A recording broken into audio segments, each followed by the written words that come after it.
Assalamualaikum warahmatullahi wabarakatuh. Salam sehat, salam bahagia. Bertemu kembali dengan kami dari Electromedic Solution.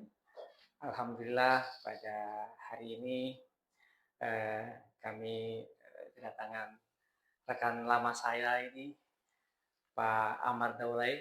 Ya, beliau sudah eh, lama berkecimpung di bidang alat kesehatan ya, di device. Pada kali ini mungkin Pak Amar kita akan diskusi-diskusi terkait dengan permasalahan alat kesehatan yang mungkin sudah banyak digunakan di rumah sakit ya, yang memang sangat membantu sekali dalam hal pelayanan kesehatan. Kita akan bicara tentang CT scan, Pak. Ya. Tapi mungkin sebelum itu ya, sebelum kita masuk ke materi tentang CT scan, saya kenal Pak Amar ini cukup lama nih, ya. Jadi dulu zaman tahun 1900 berapa, Pak? 90-an kali, Pak ya? 96. Oh, 96 ya? Ya, jadi udah cukup lama ya. Kemudian lama juga nggak ketemu, rupanya Bapak banyak melanglang ke beberapa negara nih. Terkait dengan apa namanya, profesi Bapak sebagai seorang elektromedis ya. Baik Pak, mungkin untuk lebih detailnya Bapak bisa memperkenalkan diri kepada pemirsa. Mudah-mudahan nanti dengan Bapak memperkenalkan diri bisa lebih santai kita bicaranya. Silakan Pak. Ya, terima kasih Pak Nafi. Sangat terhormat saya diundang oleh Pak Hanafi. Pak Hanafi ini adalah dosen saya. Bukan hanya dosen, Pak Hanafi merupakan pembimbing akademi saya ketika saya kuliah. Ya? Mulai dari 96 sampai 2000. Pak Hanafi lah yang men-shape saya salah satunya, basic saya, sehingga saya bisa seperti ini. Mulai dari D3, mungkin bisa melanjutkan sampai pendidikan tinggi lainnya. Ya, saya Amarudin, biasa dipanggil Amar. Saya bekerja di bidang medical imaging. Kurang lebih sudah hampir 20 tahun lebih ya. Lebih khususnya di CT scan, MRI, ultrasound, dan X-ray. Saya memulai pengalaman saya, bekerja saya di PT Bersaudara, lalu di Siemens Indonesia, lalu kemudian di Siemens UIA. Untuk saat ini saya bekerja sebagai konsultan dan juga sekaligus belajar meneliti terkait jadi peneliti sedikit terkait dengan keamanan siber atau cyber security di bidang alat kesehatan. Internet of Medical Things. Internet tepat sekali. Iya, bagus Pak, luar biasa nih. Saya juga cukup bangga nih Pak, artinya selama mungkin jadi mahasiswa saya kenal Pak Amar ya, bagaimana prestasinya, dan alhamdulillah saat ini saya bilang saya udah ketinggalan nih dari sisi teknologi. Tapi mungkin nanti pada kesempatan ini saya mohon Bapak bisa melakukan sharing knowledge ya kepada teman-teman, khususnya teman-teman elektromedik ya. Tadi menarik nih Pak, terkait dengan masalah medical imaging ya. Mungkin kalau kita lihat historinya dengan ditemukannya CT dan MRI ya, ini mungkin sangat revolusioner ya perkembangan imaging ya. Walaupun mungkin di medical imaging itu nanti tadi Bapak udah sampaikan ya, ada CT scan, ada MRI, ada X-ray, ada juga ultrasonografi ya. Kemudian ada juga gamma kamera kalau nggak salah Mas ya. Tapi mungkin yang topik kita kali ini kita akan lebih dalam bicara tentang CT gitu ya. Pak, mungkin bisa dijelasin Pak, CT itu apa sih sebetulnya dan apa nih manfaatnya di bidang kesehatan? Iya. Jadi CT scan itu sebenarnya bagian daripada radioisotonion. Seperti kita anak atom itu kekuatan besarnya tuh di X-ray. Jadi base source-nya tuh X-ray. Hanya saja dia merupakan gabungan antara komputer. Jadi hasil perhitungan hasil atenuasi dari mungkin kita bisa atenuasi dari X-ray, kemudian diatenuasi detektor, kemudian dikomput, dihitung oleh komputer, lalu menghasilkan citra gambar berupa tomografi. Maka disebut komputer tomografi. Jadi pada dasarnya ini merupakan apa ya, alat untuk diagnosa, Pak ya? Iya. Untuk diagnosa dalam bentuk citra nantinya yang memang dikomunikasikan dengan komputer ya, sehingga bisa menghasilkan citra yang jauh lebih bagus ya. Jauh lebih bagus. Seperti itu. Mungkin kalau Bapak bisa ceritakan historinya gimana, Pak? Oke. Teknologinya, Pak. Baik, terima kasih Pak Hanafi. Sebelumnya sahabat elektromedis, mohon maaf mungkin sudah sering dengar tentang sejarahnya, tapi mungkin saya mengulang lagi. Jadi ini paparan hari ini saya mengambil dari paper yang ada pada RSNA. RSNA itu adalah lembaga radiologi di Amerika. Dia sudah lama, dari sejak tahun 60. Jadi dimulai dari salah satu peneliti dari Alan Cormack menemukan perhitungan matematis, algoritma perhitungan terkait dengan medical imaging. Jadi atenuasinya simulasikan dalam bentuk matematis. Matematis, iya betul. Lalu hasil paper itu, ini terkait memang penelitian itu seperti itu. Jadi kalau setelah paper keluar, lalu kemudian peneliti membuat suatu percobaan dengan bentuk prototype. Makanya di sini ada foto Gottfried Hounsfield. Kita nyebutnya Hounsfield. Hounsfield itu menemukan dia pertama kali menggunakan translasi. Makanya kalau kita lihat di gambar ini, dia masih generasi awal translasi, masih ini balik lagi. Nah, lalu makanya beliau sampai hari ini untuk ukuran CT scan itu kita sebut namanya HU atau Hounsfield unit. Satuan itunya, Pak. Satuan ya. Jadi untuk mengukur itu air, udara, tulang dan kepadatan lainnya. Dua orang ini, utama Hounsfield itu menerima hadiah Nobel karena penemuannya. Jadi dimulainya dari itu Cormack tadi ya. Yeah. Jadi dia bagaimana merepresentasikan atenuasi dari sesuatu objek sehingga dalam bentuk matematis, kemudian dikembangkan oleh Hounsfield ya, sehingga bisa menjadi sebuah citra, begitu ya. Citra, ya. Ini adalah bentuk dari prototipe yang dibuat oleh tadi Pak Hounsfield tadi. Prof. Hounsfield tadi. Nah, bisa kita lihat ini. Ini gambarnya masih seperti ini, blur gambar kepalanya. Mungkin dokter juga tidak terlalu bisa membaca, tapi ini hanya step awal untuk dalam penelitian kan. Nah, lalu kemudian muncul berbagai generasi. Kalau generasi pertama Hounsfield tadi melakukan translasi, jadi melakukan scan setengah, seperempat, kembali lagi, jadi seperti itu. Lalu kemudian ada lagi generasi kedua. Saya rasa ini rekan-rekan elektromedis sudah didapat kalau kuliah di radiologi 4 ya. Ya. Jadi saya langsung aja mungkin sampai ke keempat itu juga pernah dipakai, tapi akhirnya nggak sampai ada penelitian lanjutnya, tidak ada lagi. Sehingga sampai sekarang yang digunakan sebagian besar adalah menggunakan generation 3. Jadi tube berputar bisa melakukan clockwise berputar searah jarum jam atau counterclockwise berlawanan ya, dia putar satu arah, Pak. Satu arah. Ya. Karena tergantung alatnya. Alat yang lama sebagian besar dia pakai counterclockwise. Yang terbaru biasanya clockwise. Lalu masuk ke teknikal selanjutnya. Jadi ini adalah ilustrasi CT scan yang single slice dengan multi slice.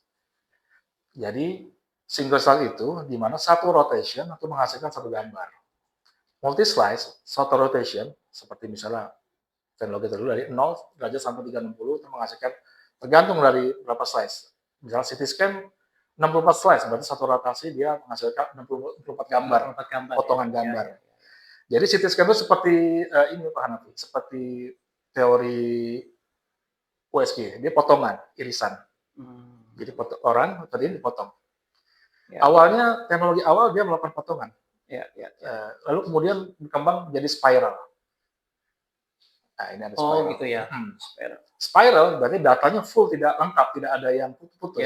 Beda dengan yang tadi ya, yang sekuensial lagi, satu dia ada putus. Ini teknologi yang sekarang sudah masih ada di yang di pasaran, di semua semua produk-produk dari produsen ya. Lalu muncul suatu penemuan baru, mungkin perlu dicatat ini, yang menemukan adalah Profesor Callendar, William Callendar. Dia menemukan geometri dual source. Loh, kenapa dual source? Karena dia ingin mengambil akuisisi suatu benda yang membutuhkan waktu yang cepat. Makanya disebut temporal resolution. Nah, contohnya jantung. Jantung itu bergerak, beating. Kalau dia tidak cepat, lalu kemudian akan artefak. Di pojoknya itu adalah bagaimana nanti CT scan mengambil gambar pada saat dia harus kalau misalnya pemeriksaan jantung kardiak, dia harus mengikuti irama jantung itu. Jadi ini sudah ada mulai tahun 2000 di Indonesia, mungkin 2000 kalau saya tidak salah 2007 2008 ya, dipasang pertama kali. Saya masih ingat rumah sakit Siloam. Ini adalah ilustrasi dari beberapa produsen. Produsen mempunyai kelebihan anak ini. Masing-masing punya kelebihan. Kalau produsen A punya kelebihan ini, misalnya dual scan dalam satu ini, atau split filter, atau QV switching. Pada intinya mereka bersaing terkait dengan image quality. Image quality, signal to noise, kemudian low dose, kita nanti masuk low dose. Lalu kemudian juga terkait dengan kecepatan, akuisisi data. Terkait dengan tadi ini, nanti kita akan bahas lebih ini. Dual source ini bukan berarti dia banyak nanti ininya. Justru dia mengklaim dosisnya kecil. Karena dia menggunakan low energy, karena dia tidak membutuhkan waktu yang lama. Dia hanya sekali scan lalu menghasilkan gambar. Nah, saya masuk pada teknologi yang state of the art yang saat ini memang sedang yaitu photon counting. Photon counting detektor.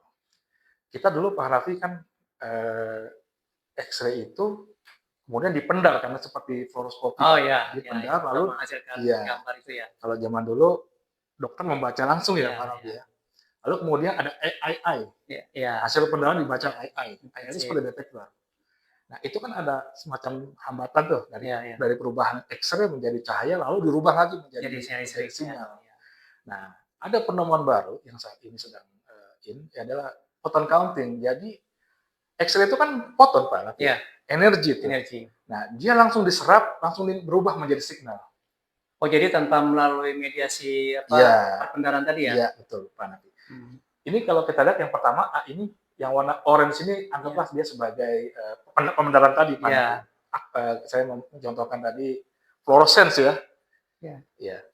Masing-masing punya teknologi masing-masing untuk ini. Tapi saya anggap supaya rekan elektromagnetis mudah itu seperti fluorescence yang ada di fluoroskopi. Lalu dipendar, kemudian ditangkap menjadi sinyal. Nah, pada yang B, teknologi terbaru itu, dia langsung menghitung. Maka disebut photon counting, menghitung foton. Ini menarik ini karena biasanya kita tahu setelah ini jumlah slice itu berada di sini. Tapi untuk yang photon counting ini dia berada di image reconstruction. Jadi setelah sinyal datang diolah dalam image reconstruction, masuk break projection, masuk convolution, lalu disitulah nanti di slice di pemotongan itu. Nah, beberapa paper, saya membaca paper, ini hasil penelitiannya nih. Saya tidak mengambil dari white paper, tapi saya dari paper jurnal, bahwa B itu lebih dalam kasus ini di telinga nih, di tulang ini, dia lebih jelas kita bisa lihat ini antara ini sama ini. Segini itu untuk dokter mungkin lebih gampang dan mudah menegakkan diagnosa kalau dia lebih jelas. Yang kedua yang ini seperti ini contoh. Ini kondisinya dengan KV dan EMA yang sama, dengan protokol yang sama. Ini salah satu Pak Hanafi yang mungkin menarik ini yang sedang ini. Ya. Saya tidak menyebut produk brand, tapi ini yang so far yang saya pahami. Lalu kemudian adalah integrasi antara CT scan dan teknologi yang kita sebut artificial intelligence. Oh ya, menggunakan AI sudah ya? Iya Pak Hanafi. Dengan pakai AI. Kemarin Pak Hanafi sudah diskusi sama Pak Mul ya tentang masalah AI. Pak Mul juga ini. Jadi AI itu memang sebenarnya teknologi sudah lama ya, sudah dari tahun 60. Bapaknya tuh namanya yang terkenal itu Alan Turing ya. Alan Turing. Kita langsung masuk pada spesifik aja bahwa ini menggunakan deep learning. Jadi kalau dalam AI itu ada machine learning, ada deep learning, ada reinforced learning, lalu kemudian ada nanti federated learning. Nanti kalau mau kebetulan ya itu metode bagaimana cara men-training. Jadi sebagian besar kalau saya mengambil sampel ini bahwa data yang besar tadi ditandai, misalnya ini yang noise, ini yang bagus, ini yang ditandai semua, lalu hasilnya di training. Data itu bisa ribuan gambar.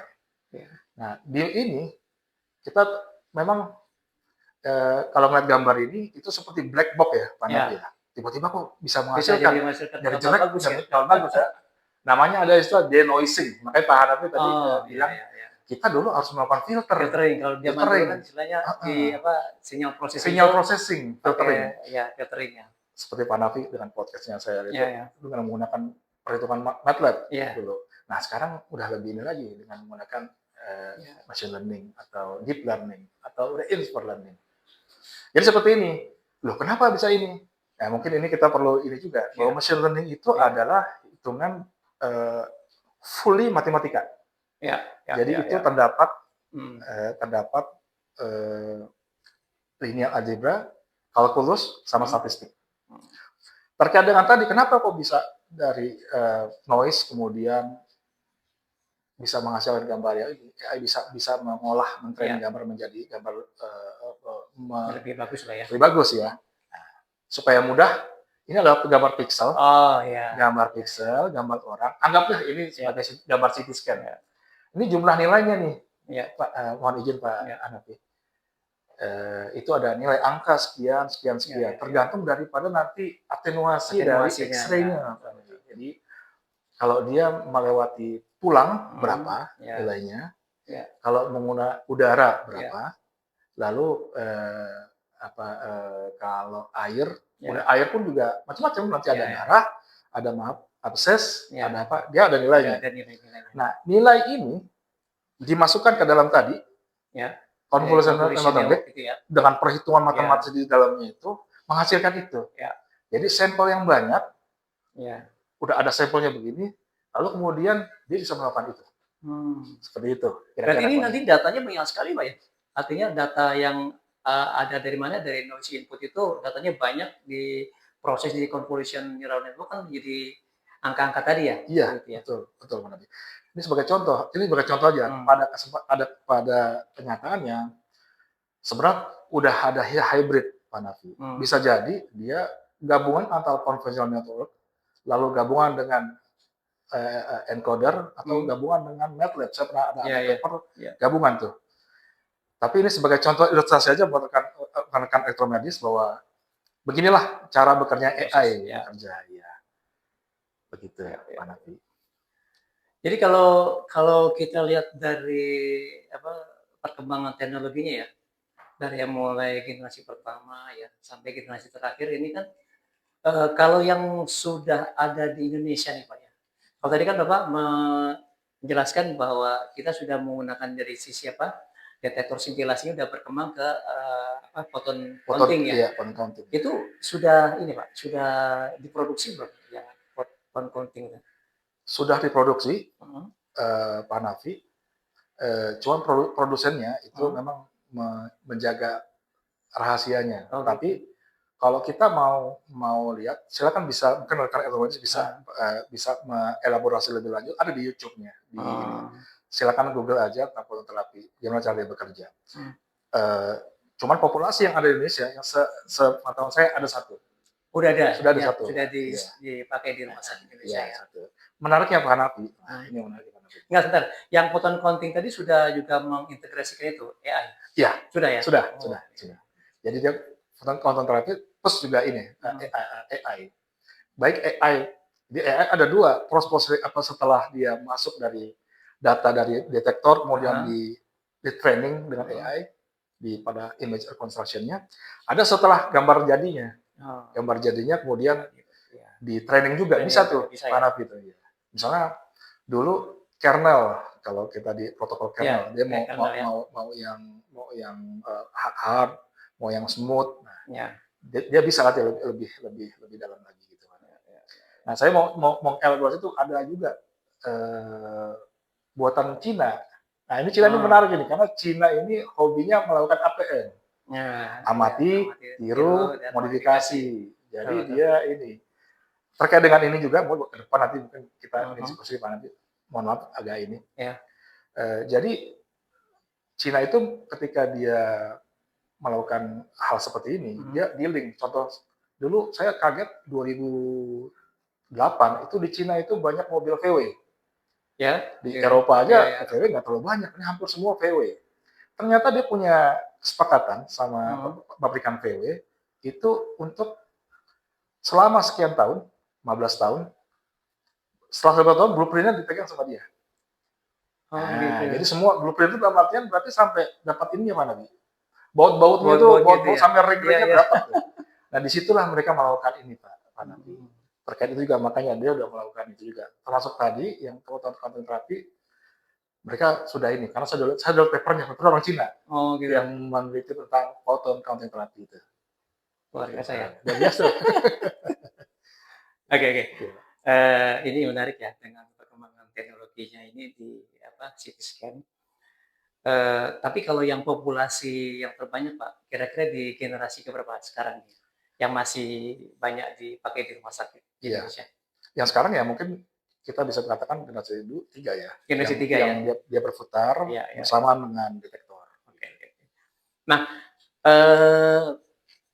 kan kalau kita misalnya satu rumah sakit gitu ya, mau membeli CT scan gitu kan, paling tidak kan ada pertimbangan macam-macam ya, apakah teknis, ekonomi, kemudian juga dari sisi klinisnya ya. Kalau biasa dilakukan melalui health technology assessment ya, seperti itu ya.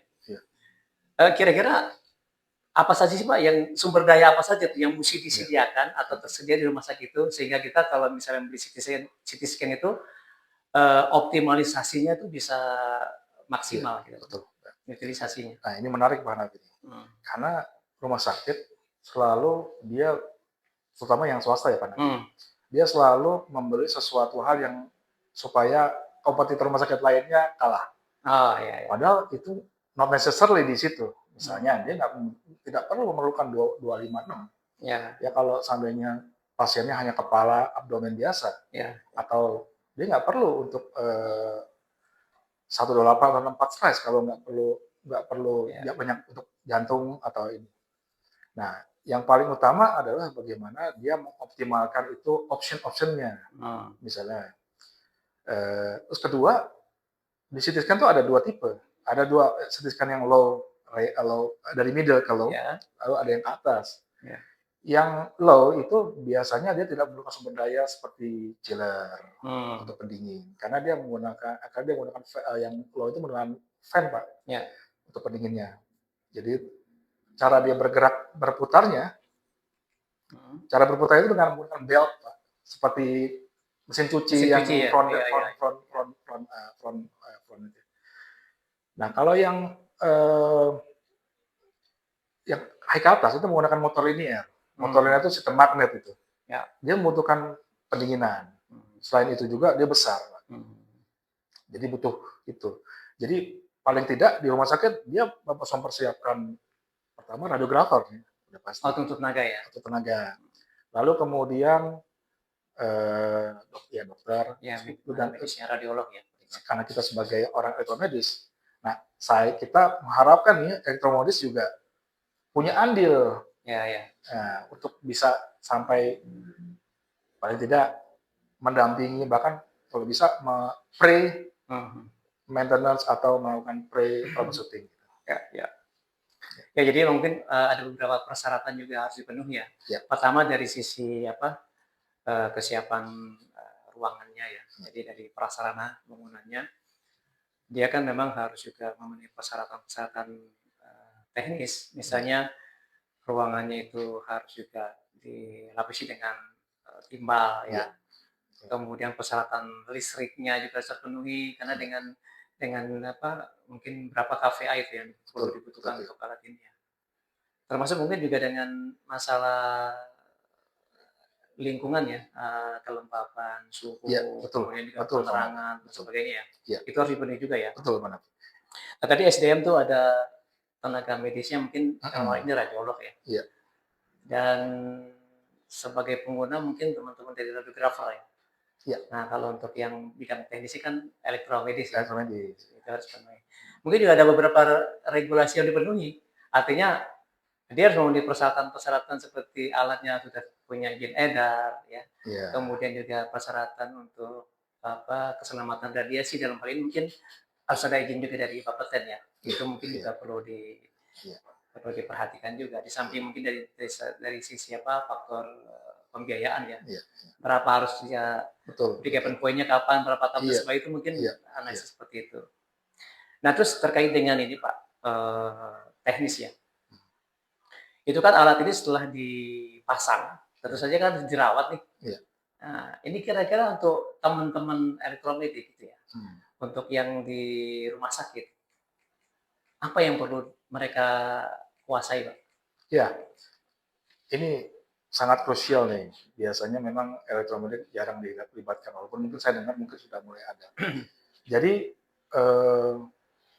pihak elektromedis itu paling tidak dia kalau memang tidak kontrak servis, dia harus paling nggak dia bisa melakukan hal yang kecil. Seperti ini saya melihat protokol.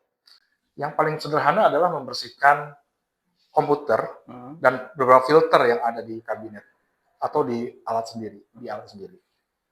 Lalu kemudian mungkin nanti perlu ada regulasi karena memang kalau di Indonesia mungkin belum ada ini ya Pak, bahwa orang yang belum training masih boleh ya. Masih boleh ya. Jadi kalau orang yang ada di rumah sakit itu ya untuk ya problem-problem yang sederhana itu bisa dibantu gitu. Nah, terkait dengan ini Pak Nafi, saya mau elaborasi nih karena memang sekarang sudah ada eranya itu interconnected. Nah, ini nanti masuk ke kayak ini saya wilayah ini saya. Tapi sebelum itu saya terkait dengan ini. Jadi beberapa alat yang dipasang itu sudah terhubung dengan internet. Jadi semua sudah dimonitor Pak. Termonitor dari misalnya error log-nya. Bisa retrieve tuh. Baik engineer maupun pihak dari misalnya regional support center. Misalnya di Indonesia itu ada di Singapura atau di Eropa atau di Amerika itu bisa meremote. Lalu kemudian apa sih nanti ininya? Nanti kedepannya mungkin kalau sudah ini engineer yang ada di rumah sakit itu bisa melakukan troubleshooting. Gitu. Iya. Berarti ini kan istilahnya Internet of Medical Thing-nya sudah diaplikasikan ya di CT scanning-nya. Bisa masuk ke ini karena gini Pak Nafi, ada beberapa tipe dulu di perusahaan yang di CT scan itu mengharuskan availability internet plus VPN. Kalau enggak, kita nggak bisa startup. Jadi seperti saya datang, alat sudah terpasang, yang pasang orang mekanik, lalu kemudian kita mau commissioning, tapi belum ada internet. Saya tidak boleh melakukan ini. Karena itu salah satunya juga KPI si engineer kelihatan juga. Karena apa yang dilakukan, Pak Nafi, step by step dia melakukan tune up, melawan kalibrasi, itu terekam semua, step by step-nya kelihatan. Dan kedua, nanti itu intinya seperti itu. Karena sekarang gini Pak Nafi, dulu alat CT scan itu kabinetnya itu satu ruangan seperti ini. Itu ada sampai 7 kabinet. Saya terakhir ada yang Jadi itu multisensor awal Ya. itu ada sekitar 4 atau 5. Ya. Itu kabinet isinya retro semua tuh, PCB semua tuh. Nah, sekarang terbaru itu dengan perkembangan teknologi chip Pak Hanafi, ya FPGA dan segala macam, itu compact satu gantry itu semua ada di situ Pak. Gitu ya. Dari PDS, power distribution, lalu kemudian kontrol stationary, komputer untuk rekonstruksi, komputer untuk melakukan data yang matang, terus yang semua ada di situ semua. Bahkan untuk softwarenya dia menggunakan SD card, Pak Hanafi. Oh, gitu ya. Iya. Nah, itu compact kan, ke depan nanti mungkin rekan-rekan biomedis atau rekan-rekan IPSRS bisa melakukan hal itu. Dengan syarat mempunyai sertifikasi yang diterbitkan oleh yang berwenang. Gitu. Ya, mungkin yang menarik ya. Artinya memang dengan perkembangan teknologi yang demikian pesat ya, apalagi sekarang dengan Internet of Medical Things itu kan, semua alat kesehatan rata-rata sudah mengaplikasikan itu ya, dari mulai kontrolnya dari jarak jauh dan sebagainya. Termasuk juga waktu menginstall juga tetap harus menggunakan itu ya. Ya, jadi untuk mulai beberapa hal itu diwajibkan. Ya, mau tidak mau ya harus menguasai tentang teknologi. Betul, gitu ya. Nah, mungkin kalau kita lihat dari perkembangan yang demikian cepat gitu, kira-kira kalau untuk Indonesia gitu ya, bisa nggak kita tumbuh industri CT scan di Indonesia Pak, dengan kondisi yang saat ini Pak? Sebenarnya bisa banget. Bisa ya? Pak Hanafi. Saya izin ya Pak Hanafi ya, saya share, saya pernah kerja di luar negeri. Insya Allah juga saya sempat juga hire orang Indonesia juga. Jadi berhasil saya menggantikan saya waktu itu. Dan mereka diakui juga, kita bisa bersaing. Bahwa nggak ada kalah. Kita sama orang yang lain bisa. Oh gitu. Bedanya kita, misalnya sama orang India. Kita ngerjain 10, kita bicara cuma 1. Ada orang yang bangsa lain mengerjakan cuma 2, dia ngomong 10. Itu yang kadang-kadang kita mungkin ya kita memang mungkin kita tipenya seperti itu ya. Kalau kita kadang mengajar aja, saya kadang juga mengajar di Poltekkes, kalau ada pertanyaan semua diam semua. Gitu. Jadi sumber daya kita bisa insya Allah. Bahkan informasi yang saya dapat sekitar Juni 2025 sudah ada Pak. Industri di sini. Kita mendukung lain. Mudah-mudahan ya. Artinya sebenarnya kalau dari sisi kemampuan banyak teman-teman kita ya yang terutama mungkin selama ini bekerja di perusahaan-perusahaan alat kesehatan yang kelas dunia ya, itu sudah punya kompetensi cukup ya sebetulnya. Tinggal sekarang bagaimana teman-teman itu bisa transfer knowledge-nya, kemudian juga digunakan di sini, seperti itu. Nah, buat teman-teman mungkin yang selama ini bekerja di rumah sakit gitu ya, kita sih berharap bisa menguasai teknologi ini ya, sehingga nanti untuk minimal ya dari mulai instalasi, pemeliharaan dan perawatannya itu, kemudian perbaikan sampai ke kalibrasinya, hasilnya kita sudah bisa mampu seperti itu. Mungkin buat industri ya sebagian teman-teman barangkali sudah cukup mumpuni lah untuk bisa mengembangkan itu ya. Hanya mungkin nanti kita butuh nih teman-teman lain ya yang lebih yang punya pengalaman banyak di bidang medical imaging ya, apakah itu CT scan, MRI, USG dan sebagainya, itu bisa lebih banyak lagi memberikan kontribusi untuk pengembangan teknologi alat kesehatan di Indonesia ya. Dan kita percaya bahwa kemampuan kita tuh tidak kalah dengan teman-teman dari negara lain ya. Kita sama-sama berdoa Pak, mudah-mudahan kemandirian kita di bidang alat kesehatan ini, terutama untuk alat-alat yang teknologi tinggi bisa segera kita kuasai, sehingga kita bisa mensupport program pemerintah nih untuk ketahanan alat kesehatan. Mungkin segitu ya. Oke Pak Amar, cukup banyak kita bicara soal CT scan ya, dari mulai historinya ya, kemudian juga pemanfaatannya. Mungkin ada pesan-pesan Pak yang mau Bapak sampaikan kepada teman-teman, khususnya teman-teman dari Elektromedik. Ya, terima kasih. Kepada teman-teman, rekan-rekan saya di Elektromedis, bahwa kita ini adalah yang kompeten. Insya Allah kita bisa bersaing bahkan dengan bangsa lain kita bisa. Insya Allah. Kita punya kompetensi dan kita punya banyak bonus demografi, bonus juga sumber daya. Nah, tinggal mungkin nanti semoga pemerintahan ke depan juga membantu gitu. Karena terkait dengan tadi pembukaan pabrik, mereka juga menanyakan berapa revenue yang bisa diambil dari itu. Seperti itu. Mungkin dibantu dengan seperti Cina tadi, kerjasama, atau India yang akhirnya banyak produsen memindahkan pabriknya dari Eropa atau Amerika ke Cina atau India.